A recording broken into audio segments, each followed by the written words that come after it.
have heard about the ways that on the Israeli side people resist, and I think the resistance on the Palestinian side is still more difficult.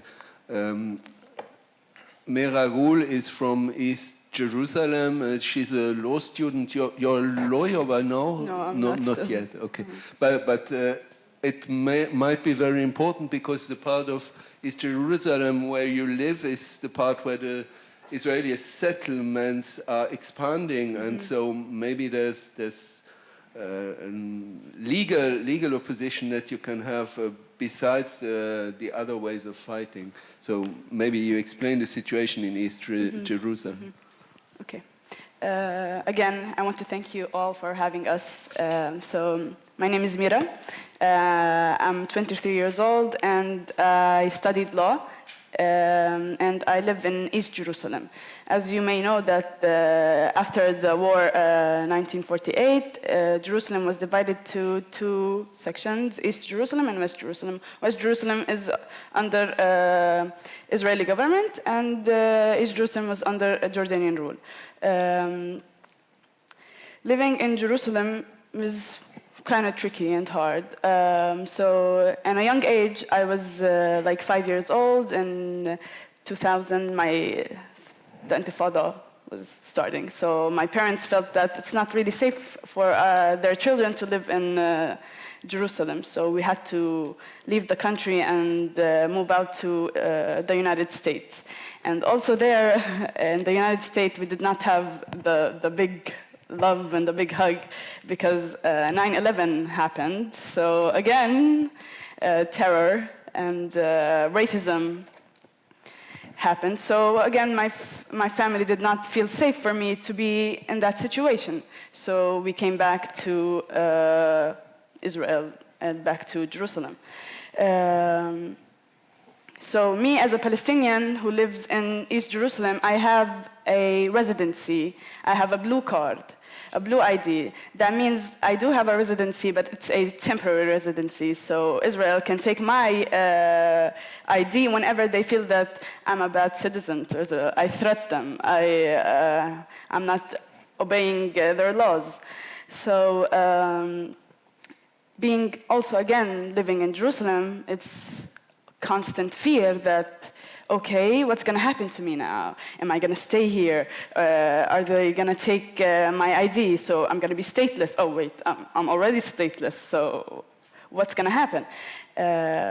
And over that, I live in a neighborhood called Silwan. Silwan is one of the biggest neighborhoods in Jerusalem. It has a population of 65,000 people living there. Silwan is threatened always from the Israeli government. They always demolish houses there. They take their land. There's a neighborhood also in Silwan called Al-Bustan. So this neighborhood, Al-Bustan, has 88 houses. The Israeli government is always threatening them they want to demolish all these houses and build, instead of these houses, a biblical garden that only serves settlers and settlements. In Silwan, we always try to make whatever we have something good. We have this youth club called Silwan Youth Club. Silwan Youth Club was a really big club, but again, the government decided that half of this land belongs to Israel. So they took half of the land and built a settlement on it. So when you arrive to Silwan Youth Club, you can see the youth club, and you just look at your right, oh, there's the settlement, the lovely settlement. Being there. Silwan, and not just in Silwan, also in all of Jerusalem, when you walk in the streets, you can see how poorly it's been handled. Like me here in Luxembourg, I walk and, oh my God, all of these green trees. I've never seen so much trees in my life. Like walking the streets, oh, I don't even see paper on the floor. Walking in Jerusalem, in my neighborhood, in old city of Jerusalem, it's always trash. You can see even rats walking. There's no garbage trucks coming here and picking our trash. This is the basic human rights that, okay, I want to raise my children. There's a lot of kids who are having diseases from all these problems because nobody comes and picks their trash. That's one thing. And the other thing is going to school. On the way to school, you can imagine like a 5-year-old kid doesn't want to go to school because he's tired, he wants to stay home and play PlayStation. But that's not the case. That's not why you're scared of going to school in Jerusalem. You're scared of going to school because there's going to be a big guy holding his gun towards you, and you're only 5 years old. And what do you have inside your backpack that's threatening this guy that has a gun? He's been into military. He has all the weapons that he has. So our kids are raised from a young age that you're threatened. Something bad's going to happen to you. This kid is not even sure that he's going to come back home and he's going to find his house. He's going to find his father in the house, or is he in prison, or somebody has been shot. Like me, when I hear there's some Palestinian guy or girl has been killed, you automatically go into panic mode. Is that my cousin? Is that my father? Who's been killed? So living in Jerusalem is always just in fear. You don't know what's your status. When you might live, you might die, your loved ones might be here, it's constant fear. Again, it's not that easy being here, but we, as Palestinians, we have a big spirit. We're always hopeful. We're always joyful. You can come see us here. We're always laughing, making jokes, trying to be happy like any human being around. I also have dreams. My brother has dreams. My neighbors have dreams. I studied law, but I've always wanted to be an actress. But your Middle Eastern parents will not let you do that. But yeah, still. For me, being here is a big privilege for me.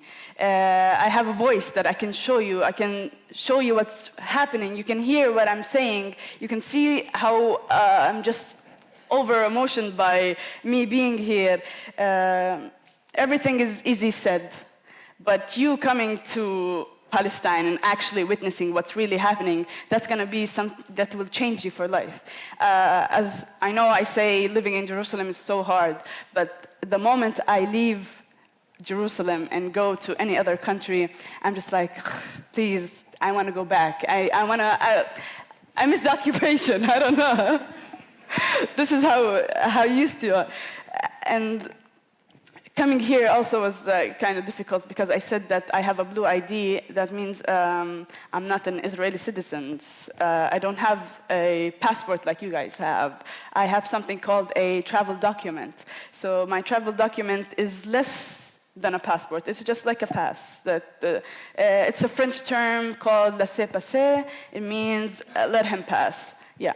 So my travel document's really, really funny. I'm Palestinian. I live in Israel, but my nationality is Jordanian. So every time I show them that, are you kidding? What are you showing me?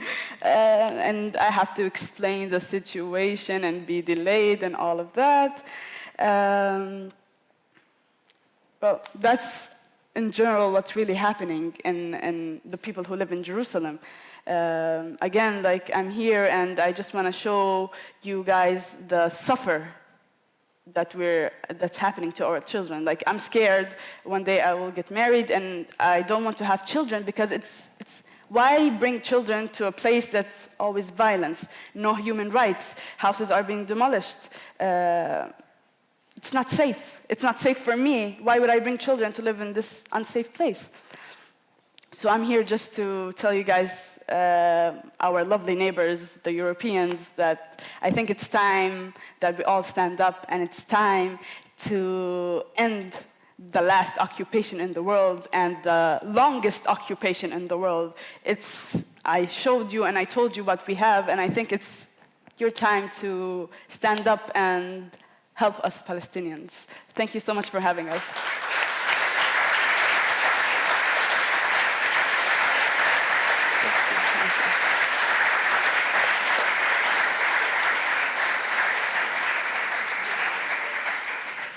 So you have talked about difficulties and you have launched an appeal to do something. One of the things that you mentioned before, Jonathan, is the BDS movement. Can you maybe go into some details and especially explain why you as an Israeli citizen support it? Well, it's a big topic, but in 2008-9 was one of the massacres. Israel called it Operation Cast Lid. I decided to call it by the general that was conducting the massacre, was Ashkenazi, I think. About, I think, 1,600 people were killed. Most of them were civilians and children. And a group of activists decided to meet and to think what we can do. And the decision was that there is already a Palestinian call that started in 2005 for boycott, divestment, and sanctions on the Israeli apartheid. And we, as Israelis, can bring our voice and help and be part of that struggle. And it started then that we have a group that is called Boycott, supporting the Palestinian call from within the Israeli society, or in a short way, Boycott from within. And we have by now more than 1,000 Israelis that signed the petition. We know that it's many more thousands of Israelis, Jewish Israelis. Maybe some of them are concerned and afraid because of their job or their other issues, but there are many people in the Israeli society that are open, loudly speaking about the need for international pressure to end this evil ongoing oppression. What we do is we write letters, we sign declarations. There is different things that happen all the time, and we use the things that happen in order to use them as basically as a platform for education.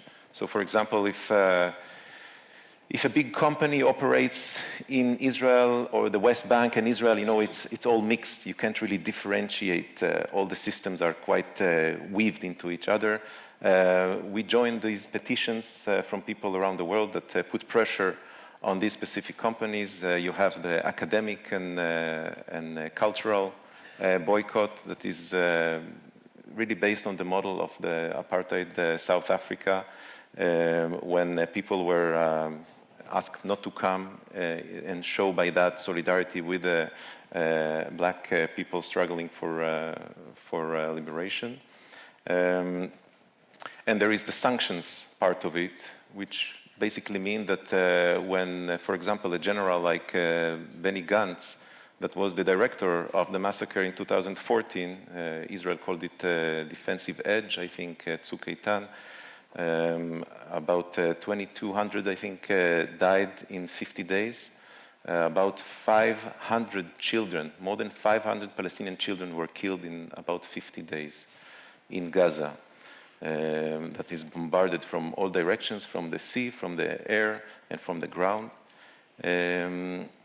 So, for example, while he is now being considered the alternative to the Israeli system, political system, there are some who are engaged in a lawsuit to International Court of Justice. It's happening here in the Netherlands, not far from you. A specific family that many of their family members were killed by one of these bombardments that was directed by him, is now pressing charges against him in international court. This is the kind of sanctions that we are talking about. It's endless, basically, and everything that happened that has to do with Israel can be also used as a platform for education. If a singer like Madonna decides to come to Israel and what we call entertain the Israeli apartheid, sing in Tel Aviv, and do concerts where Palestinians cannot even come to see her, even if they want, because they are locked in ghettos. We use this occasion, even if we know that we will fail, and she will nevertheless come to Israel. We use this in order to educate people about the current situation. So everything that is maybe even not in favor of what we believe in is actually helping us to raise awareness and to try to educate grassroots around the world about the situation in Palestine. I think that's the nice thing about the boycott movement, that we use our weakness to become stronger. Okay, thank you. Jonathan Shapira has explained one way to resist. Tamar Alon, maybe you see this way or other ways. You are still young. You can choose different ways to do something. What are you thinking of? I think activism is very important. I think inside Israel, in the Israeli society, it's very, very important to fight against the occupation. And there are many groups that works in Israel, inside Israel, to fight the occupation. I think Mesarvot, it's a network that works with refusers that want to refuse. They help them. And what's beautiful in Mesarvot is that when I was in jail, I had Tair Kaminer, the one that I talked about her, as my mentor, my guider. She was, she helped me a lot, and she helped my parents. My mother was so worried, and she talked with her. And when I released from jail, and another girl was in jail because she refused, I was her guider. We are not so much refusers, so it's not that difficult to have a like a small connections. So we help each other, and so that's and now it's a network. So it's like an organization that works. We do demonstrations, and we support other refusers. So that's another way inside to activists. Mera, Ghoul, what do you see as possible ways to express resistance from the Palestinian side?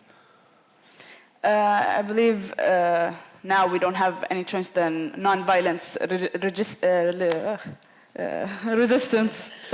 Resistance. This is the only way that we can resist. Even non-violence resistance is not even working for us. We go out in the streets and we're just holding banners and we're just shouting. That's for them, threatening them. They're gonna come down on you, beating you, just because you are trying to have freedom of speech. Freedom of speech, violent or non-violent, is not an option even for Palestinians. But for me, I will always say that I think it's time for non-violent resistance. So I encourage that, not just in Israel, Palestine, all over the world. Like, if you have the chance to go outside and shout "Free, free Palestine," then yalla.